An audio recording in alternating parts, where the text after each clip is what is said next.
자, 이제 우리 같이 하나님 말씀 보겠습니다. 창세기 34장 오늘 1절에서 3절, 26절에서 27절, 그리고 29절 말씀 이렇게 차례대로 보도록 하겠습니다.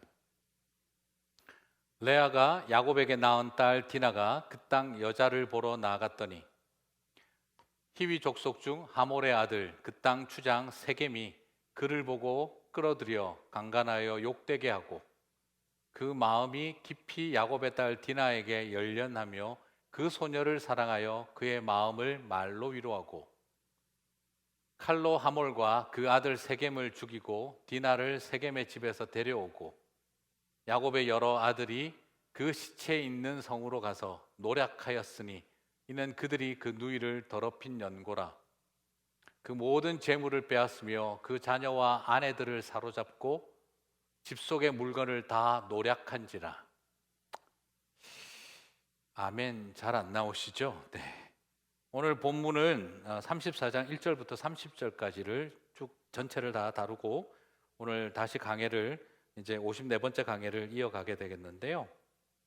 사실 오늘 본문을 읽으면서 어느 부분에서 아멘을 해야 될지 도무지 알 수가 없습니다. 아주 곤혹스러운 내용이 나오죠.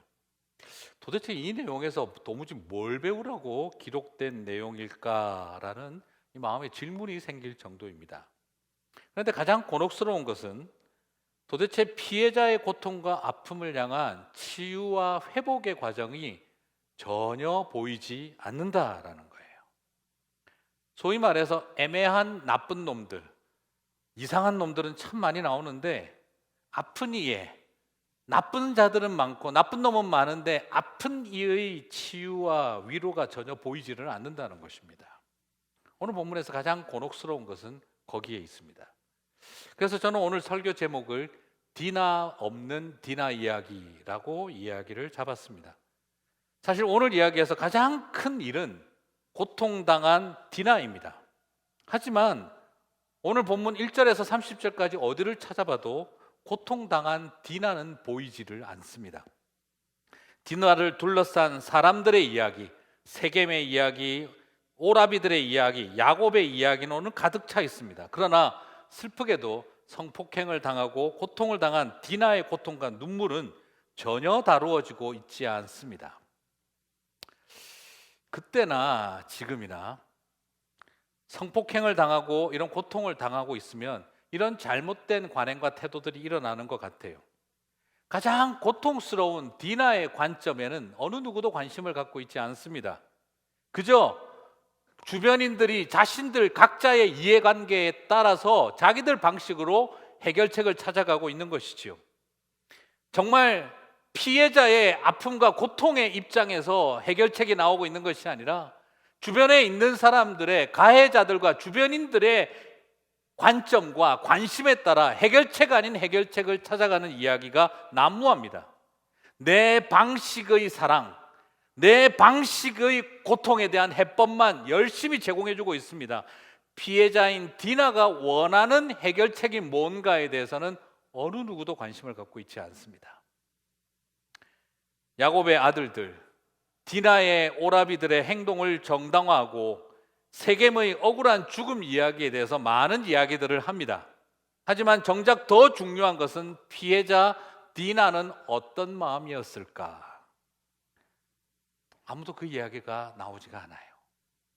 디나 없는 디나 이야기를 보면서 피해자에게 관심이 없이 사랑과 정의를 내세우는 세겜과 오라비들의 이야기를 통해 어쩌면 또 이 자리에 수수방관하고 있는 듯한 이스라엘, 야곱의 모습을 통해 어쩌면 이런 일이 일어나고 있는 우리의 누이들과 우리의 딸들이 당하고 있는 이 고통의 세상 속에서 나타나는 우리 신앙인들의 민낯, 세상의 민낯을 보게 되는 것 같다 싶습니다.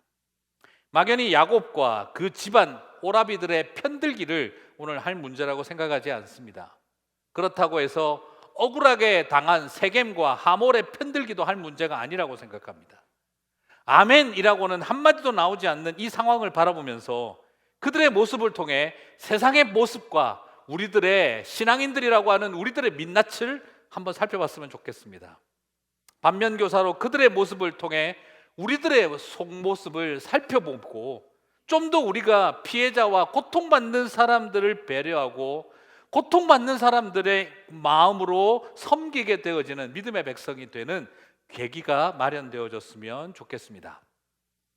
먼저 첫 번째로 저는 세겜식의 사랑, 세겜식의 책임지기를 여러분과 함께 살펴보겠습니다. 여러분, 성폭행은요, 소위 성경에 오늘 강간이라고 표현되어 있는 이 성폭행은 결코 사랑의 수단이 아닙니다. 세겜은 성폭행을 하고도 사랑한다를 강조하고 있습니다. 사랑해서 그랬다, 사랑하게 되었다, 그러므로 내가 너를 책임지겠다 하는 식입니다. 결혼하겠다, 그리고 결혼을 넘어 니네들 집안이 이리저리 돌아다니고 있는 유목민과 같은데 너네 집안 내가 책임져 주겠다, 나 추장이다 라고 말하고 있는 것이죠. 그런데 오늘 이 세겜이 하고 있는 말과 행동 속에 딱 하나 중요한 것이 빠져 있습니다. 디나에게 이런 성폭행을 한 것, 이것이 잘못이고 미안하다, 너의 처분을 기다리겠다가 아니라 그 말을 하지 않고 내가 처분하겠다라고 하는 것이죠. 오늘 여기서 우리가 발견되어지는 것은요, 피해자의 입장에서 이 문제를 어떻게 풀어갈지는 묻지 않습니다. 가해자인 세겜이 여전히 권력을 갖고 내가 처분하고 해결한다라고 보여주고 있습니다. 그가 하지 않은 것은 딱 하나입니다. 미안하다, 이 모든 일은 내가 잘못한 일이다, 회개하고 사과하는 일은 없습니다. 그것 말고는 결혼할게, 내 너 사랑한다, 네 집안 책임져 줄게, 그 말만 하고 있는 것이죠. 사람들은 쉽게 생각합니다. 나름 책임지려는 모습을 보이지 않는가, 이 정도면 세겜도 순진한 사람이다. 여러분, 이걸 어떻게 순진하고 책임지는 모습이라고 말할 수 있을까요? 여러분, 만약 성폭행범이 나는 성폭행을 하고 난 다음 내가 너를 사랑하게 되어졌다, 그래서 결혼하겠다, 네 집안을 책임져 주겠다 라고 한다면 그 성폭행범에게 책임감과 순수함을 가진 영혼이라고 여러분 말할 수 있을까요? 이것을 책임감과 순수함으로 설명하는 것은 말이 되지 않습니다. 여러분, 오늘날 이 시대에도요, 정도의 차이가 있을 뿐이지 때리고 폭행을 가하고 나서 사랑해서 그랬다라고 말하는 남편들 얼마든지 있습니다. 내가 너를 얼마나 사랑하는지 알지? 그 말 한마디로 내 너를 위해서 내가 다 책임지고 그렇게 네 집안 다 책임지고 내가 살게, 그거 한마디로 자신이 행하고 있는 행동이 정당화될 거라고 생각하는 그런 순진하다고 해야 될까요? 순진을 가장한 악함이라고 해야 될까요? 성폭행의 책임감 있는 행동은요, 자신이 행한 그 엄청난 성폭행을 사랑이라고 말하는 궤변이 아니라 죗값을 치르며 용서를 구하는 책임감 있는 행동이 필요하다는 것이죠. 사랑과 결혼을 운운하며 집안을 책임져 주겠다라고 하는 것은요, 바로 사람을 2번 죽이는 2차 폭행에 불과한 것입니다. 여러분, 세겜은 결코 순진하지 않았습니다. 세겜과 아비 하몰이 10절과 11절에서는요, 야곱과 그의 아들들에게 뭐라고 하시는지 한번 볼까요? 야곱과 그의 아들들에게는 이렇게 말합니다. 10절과 11절 읽겠습니다. 너희가 우리와 함께 거주하되 땅이 너희 앞에 있으니 여기 머물라, 매매하여 여기서 기업을 얻으라 하고 너희들 여기서 잘 먹고 잘 살게 해주겠다는 거죠. 세겜도 디나의 아버지와 그의 남자 형제들에게 이르되 나로 너희에게 은혜를 입게 하라, 너희가 내게 말하는 것은 내가 다 주리니. 자, 오늘 세겜은 야곱에게 찾아와서 이 결혼을 허락을 해달라, 그러면 너의 집안을 경제적으로 부강하게 만들어주겠다, 여기에 너희들의 기업을 얻게 하겠다, 우물 마음껏 파도 되고 여기서 너희들 땅 얻어도 되고 너희들의 거주지를 사유지를 주겠다, 그리고 원하는 거 뭐든지 말해라, 다 줄게. 딸과 누이 팔아서 돈 벌어라 이야기를 하고 있습니다. 이걸 순진하다고 해야 할까요? 그런데 세겜과 그의 아비 하몰이 야곱의 아들들에게는, 디나의 오라비들에게는 너네들 경제적으로 부강하게 만들어줄게 라고 이야기를 하고 나서요, 그 다음 돌아와서 자기 백성 세겜 사람들에게는 뭐라고 하는지 한번 보실까요? 23절을 보겠습니다. 그러면 그들의 가산과 재산과 그들의 모든 짐승이 우리의 소유가 되지 않겠느냐? 다만 그들의 말대로 하자. 그러면 그들이 우리와 함께 거주하리라. 무슨 말입니까? 할례만 받자. 할례만 받으면 그 사람들, 저 메소포타미아에서 돌 엄청 벌어서 온 사람들이야. 그들의 재산 다 우리 거 된다. 여러분, 할례만 받으면 저 야곱과 그의 집안의 재산들 다 우리 거 된다. 할례만 받자. 그럼 우리랑 같이 살 거고, 그럼 저 재산 다 우리 재산 되는 거다.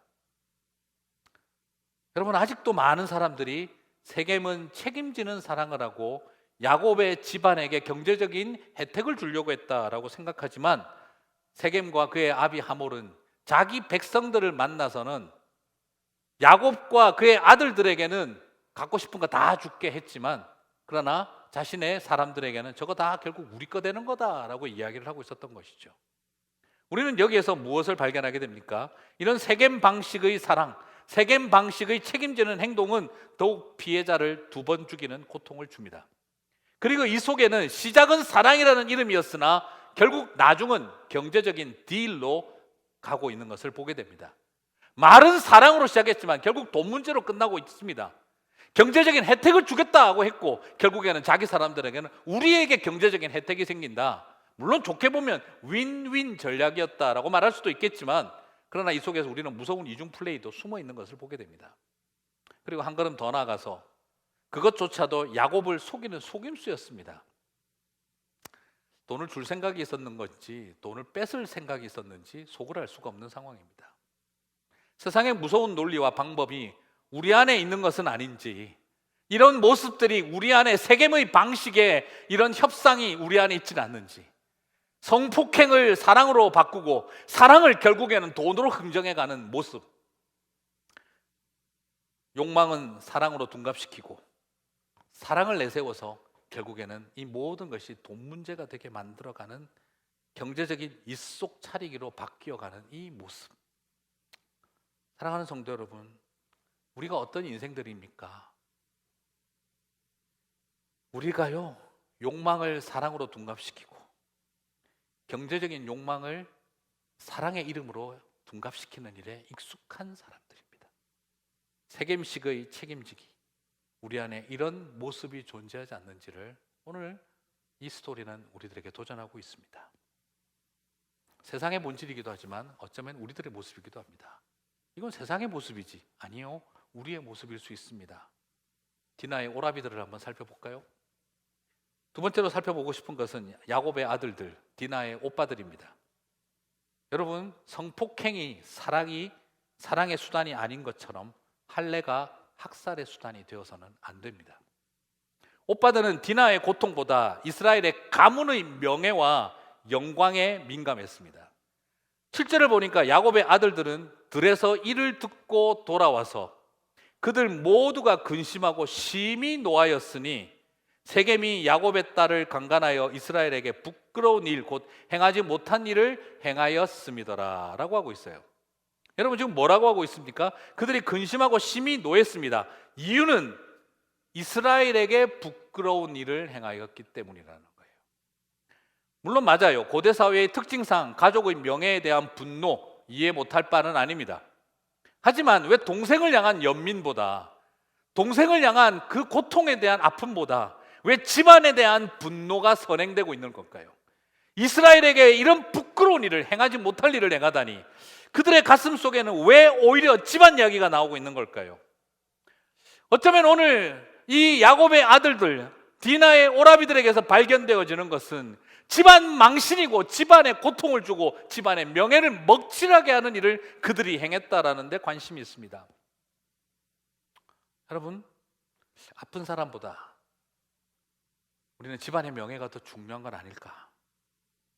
왜 우리는 고통받는 사람과 함께 고통스러워하는 것보다 우리 공동체와 우리 집안의 명예에 더 분노하는 일에 익숙해진 것일까?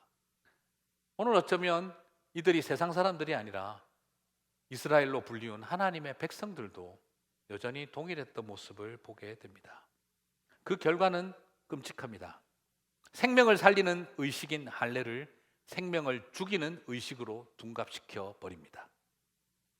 마치 성폭행을 사랑으로 둔갑시키고, 그리고 그 사랑을 경제적인 혜택의 문제로 둔갑시켜 놓은 세겜의 모습과 뭐가 크게 다를까요? 할례를, 생명 살리는 할례를 생명 죽이는 의식으로 둔갑시켜 버렸습니다. 이들이 세겜 사람들을 살육하지 않으면 그러면 괜찮았을 거라고 생각하지 마세요. 아닙니다. 학살을 한 것도 심각한 문제지만 먼저 생각할 것은 할례를 그저 장가들기 위한 절차로 전락시켜 버렸습니다. 하나님의 언약이 백성이 되는 구원을 담은 할례의 개념이 아니라, 내 동생과 결혼하고 싶으면 할례 받아라, 네 마을 사람들도 다 할례 받게 하라. 그래서 그들은 뭐라고 말합니까? 세겜과 하몰은 자기 백성들에게 뭐라고 말합니까? 우리 저 재산 받으려면 그냥 시키는 대로 할례 받자. 그들에게 할례는 뭐였습니까? 재산 얻는 도구였습니다. 세례가 뭐였던 것이죠? 세례 그냥 까짓 거 받고 말자. 그러면 저 재산 다 우리 재산 된다. 어느 틈에 오늘 여기에서 하나님의 언약의 백성이 되는 할례는 보이지 않고, 세겜 사람들에게는 재산 생기는 통로가 되고, 그리고 디나의 오라비들에게는 그저 장가드는 통로로만 설명되어지고 나중에 죽이기 위한 도구로 사용되어집니다. 성폭행이 사랑의 도구가 수단이 아니듯 할례는 이렇게 학살과 재산 증식의 도구가 되어져서는 안 됩니다. 그런데 하나님의 사람들이 이렇게 했습니다. 가장 영적인 것을 빙자하여 자신들의 속임과 욕망의 도구가 되게 만들어 버렸습니다. 가장 영적인 것을 더럽게 만드는 건 지독히 세상적인 사람들이 아니라 가장 선택받은 하나님의 백성들이 가장 영적인 것을 악하고 더러운 욕망의 수단과 도구로 변질시켜 놓을 수 있다는 걸 오늘 우리는 이 스토리를 통해 보게 되어집니다. 여러분, 교리와 하나님의 예전과 의식과 성경을 자신들의 분노를 표현하고 자기들의 욕망을 실현하는 도구로 삼아갈 수 있는 일, 그것은 지독하게 세상적인 사람들이 아니라 아주 종교적인 사람들이 그럴 수 있다는 것을 보여주고 있습니다.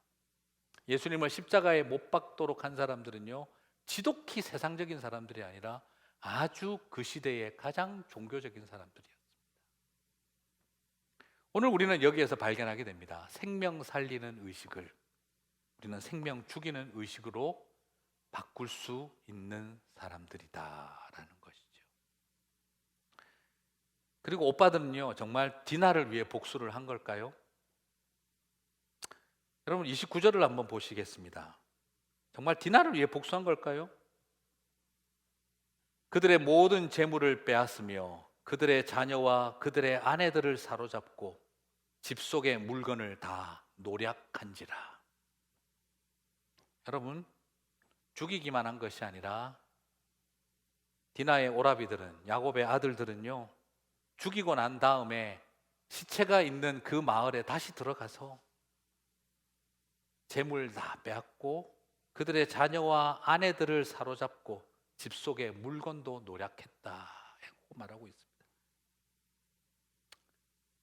여기서 발견하는 것은 뭐냐? 부녀자 납치도 그들이 다 했다는 겁니다. 노예로 삼았다는 말도 되기도 하지만 이 속에는 부녀자들에 대한 성추행도 배제할 수 없는 문제가 숨겨져 있습니다. 물론 야곱의 아들들이 그랬을 리가 있겠나라고 싶기도 하지만 그의 부하들과 하인들이 무슨 짓을 했는지는 솔직히 잘 모를 부분입니다. 이런 상황을 바라보는 디나의 눈에 세겜과 그녀의 오빠들의 차이는 무엇이 있었을까요? 정말 세겜 사람과 오빠들은 큰 차이가 있는 걸까요? 결국 이 오빠들의 해결책은 디나를 2번 죽이는 일이 되어졌습니다. 남편들 다 죽이고 그 아내를 잡아간 오라비들을 봅니다. 이제 그 부녀자들은 야곱의 집안에서 노예로 그렇게 살아가게 될 텐데 그 여인들을 계속 쳐다봐야 하는 디나는 어떤 마음이 들었을까요? 과연 디나가 지나갈 때마다 그렇게 끌려온 부녀자들은 디나를 어떤 눈으로 쳐다봤을까요? 과연 디나는 그 고통의 세월들을 잊을 수 있을까요? 하나님의 사람들이 괴물과 싸우다가 괴물처럼 되는 일을 봅니다. 그래서 말합니다. 십자군 원정을 갈 때 성질을 회복하자고 가슴과 방패에 십자가를 지고 전쟁하러 갔지만 과연 그들이 이슬람 군대와 십자군이 뭐가 달랐을까? 라는 질문을 던졌을 때 우리는 뭘 말할 수 있을까요? 정의를 말했지만 결국 이 오라비들은 재산을 노략질했다는 걸 2번에 걸쳐서 표현하고 있습니다. 그리고 부녀자 납치로 끝이 났습니다. 집안의 명예를 위해 이스라엘에게 이럴 수 없다라고 그들은 정의를 내세우며 나아갔지만 결국 그들 손에 남은 것은 피와 돈이었습니다. 시작할 때 의롭지 않은 정의를 본 적은 없습니다. 시작할 때는 다 의로운 정의였습니다. 그러나 시간이 흘러가면서 남는 건 자존심과 자리 욕심과 나만 옳다는 자기 의가 중심이 될, 그리고 결국 정의로 시작하여 돈으로 끝나는 모습을 오늘 하나님의 백성들에게서 발견합니다. 야곱의 아들들이 그랬듯이 우리 안에 세겜과 똑같은 모습이 일어나지 않을 것이라고 과연 누가 자신 있게 말할 수 있겠습니까? 제가 창세기 34장 피해 가려고 참 생각 많이 했는데 하필이면 첫 강의가 또 이것도 걸려가지고 한번 징검다리를 거쳤지만 여전히 쉬운 내용은 아닙니다. 오늘 이 모습은 세상의 민낯과 그리스도인들의 민낯을 다 보여주고 있습니다. 그러면 목사님 마지막 그래도 야곱은 희망이 되어야 되지 않을까요 싶은데 야곱도 답이 없습니다. 야곱은 처음부터 복지부동의 보신주의, 무책임으로 일관합니다. 오늘 본문에서 다른 사람들은요 야곱의 딸이라고 합니다. 딴 사람들은 야곱의 딸이라고 해요. 그런데 창세기 34장 시작은 레아의 딸이라고 소개하고 시작을 합니다. 하나밖에 없는 딸인데 레아의 딸이었다. 무슨 뜻이죠? 야곱이 사랑하지 않은 여인의 딸이었다라는 거죠. 관심이 별로 없었던 것 같아요. 성폭행 소식을 들었지만 오늘 본문을 보시면 야곱은 분노하거나 흥분하지 않습니다. 그냥 아들들 돌아올 때까지 잠잠하게 그냥 있었다고 합니다. 아니 어떻게 그렇게 캄할 수가 있을까요? 어떻게 지금 자기 딸이 납치를 당해 있는데 그렇게 편안하게 있을 수 있을까요? 아들들은 흥분했지만 더욱 흥분한 것은 시므온과 레위는 엄청나게 흥분하고 있습니다. 왜냐? 시므온과 레위도 레아가 낳은 아들들이기 때문입니다. 아버지 야곱은 그냥 가만히 잠잠히 있고 그 꼴을 쳐다보고 있는 시므온과 레위는 불같이 화가 났습니다. 아무리 당신이 사랑하지 않는 여인의 딸이라고 해도 그렇지 이렇게 넘어갈 수가 있느냐? 크게 애정하지 않는 듯한 딸, 집에 하나밖에 없는 딸이지만 별로 관심 갖지 않았던 딸, 그렇게 무관심했던 아버지 야곱으로부터 별로 귀하게 여겨지지 않은 딸, 이제 남아있는 건 시므온과 레위가 흥분합니다. 지금 세겜의 집에 홀로 납치 상태에 있는데도 잠잠하고 있는 아버지 야곱의 모습은 참 이해하기가 어렵습니다. 무책임합니다. 그리고 난 다음 경제적 혜택 이야기를 듣고 난 다음에 시므온과 레위가 칼부림을 하고 나니까 그 다음에 야곱은 이기적인 태도를 보입니다. 30절 읽어보면서 저는 기겁을 했습니다. 야곱이 시므온과 레위에게 이르되 너희가 내게 화를 끼쳐 나로 하여금 이 땅의 주민 곧 가나안 족속과 브리스 족속에게 악취를 내게 하였도다. 나는 수가 적은즉 그들이 모여 나를 치고 나를 죽이리니 그러면 나와 내 집이 멸망하리라.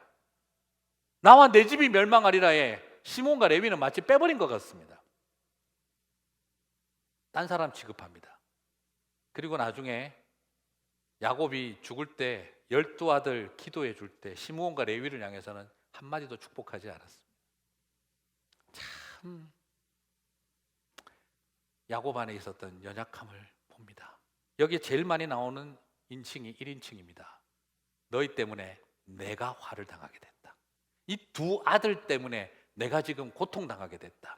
내가 화를 경험하게 됐다. 너희들 때문에 나와 내 집이 멸망을 할 것 같다 라고 이야기를 합니다. 어떻게 이 상황에서 아버지 야곱은 자신의 보호에만 집중하고 있는 걸까요? 이 일로 내가 당할 피해만 생각하고 있는 걸까요? 저는 여기서 굉장히 큰 충격을 받았습니다.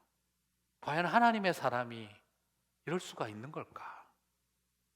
너무 쓸데없이 이 일 저 일에 관여해서 오지랖이 넓은 것도 좋은 일은 아닙니다만 온 세상 돌아가는 일에 다 관여하고 그리스도인들이 살아갈 수도 없는 일이지만 어떻게 자기 딸인데 그저 레아의 딸로만 여기며 자신의 보신만 생각하고 레아의 아들들이 행한 일에 분노하고 있는 이 모습만을 바라보면서 이것이 과연 침착한 판단력이 있는 좋은 사람이라고 봐야 되는 걸까?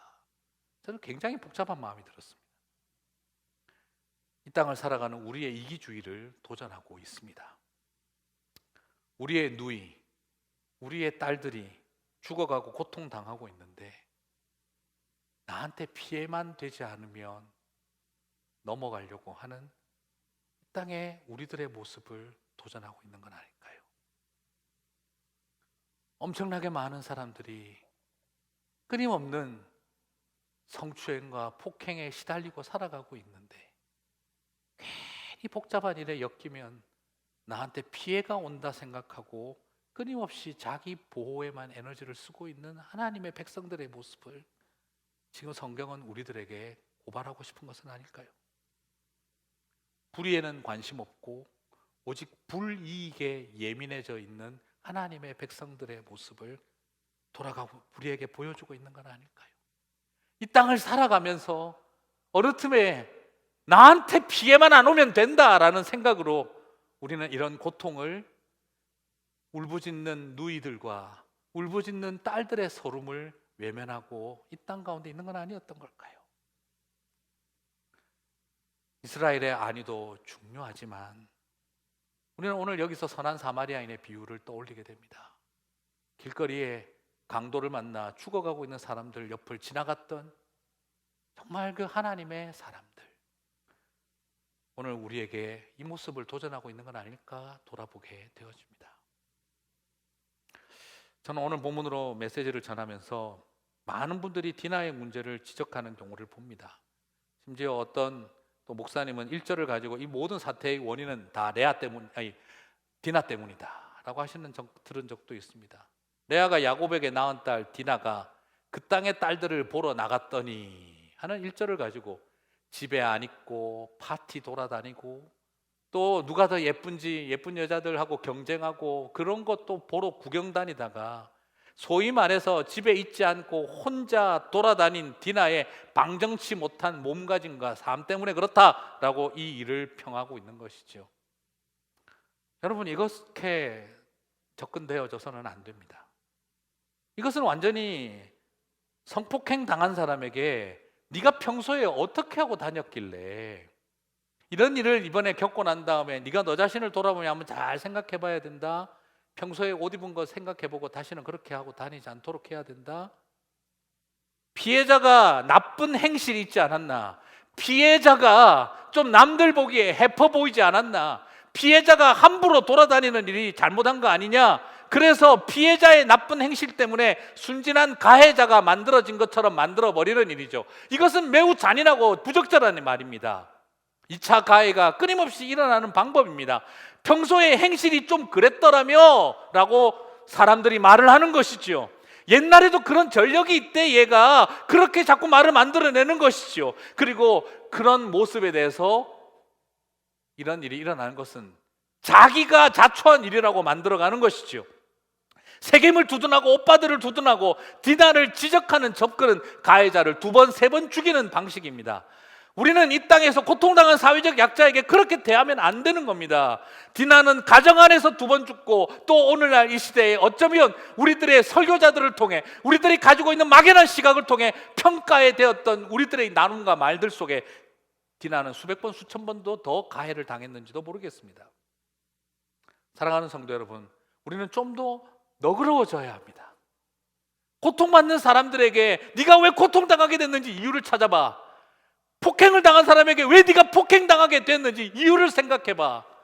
자꾸 그 책임을 그들에게 돌리는 것이 아니라 오히려 고통받는 사람들과 함께 울어주는 일이 필요한 것입니다.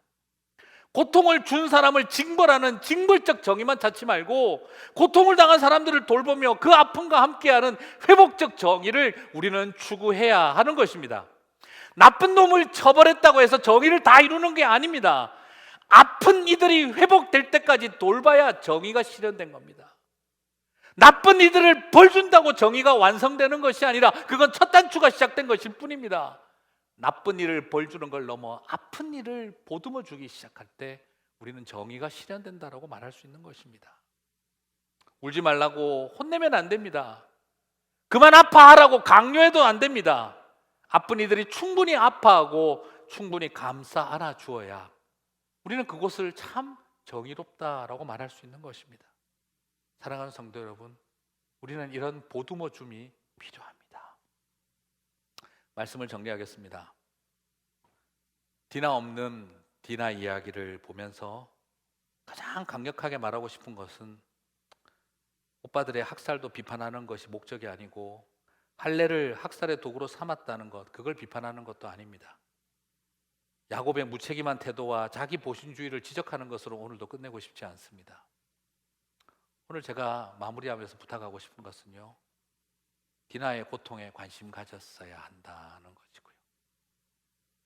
형제들은 집안의 자존심, 아버지는 자기 안위만 생각했지만 오빠들에게나 아비에게나 고통받은 디나는 위로받을 수가 없었습니다.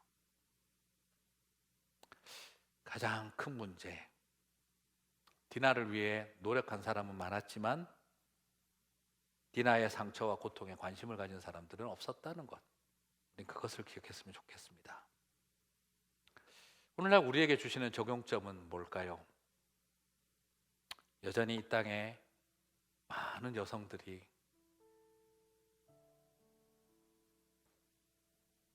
고통의 익명성 속에 살아가야 합니다. 고통을 받았어도 숨기고 살아야 합니다.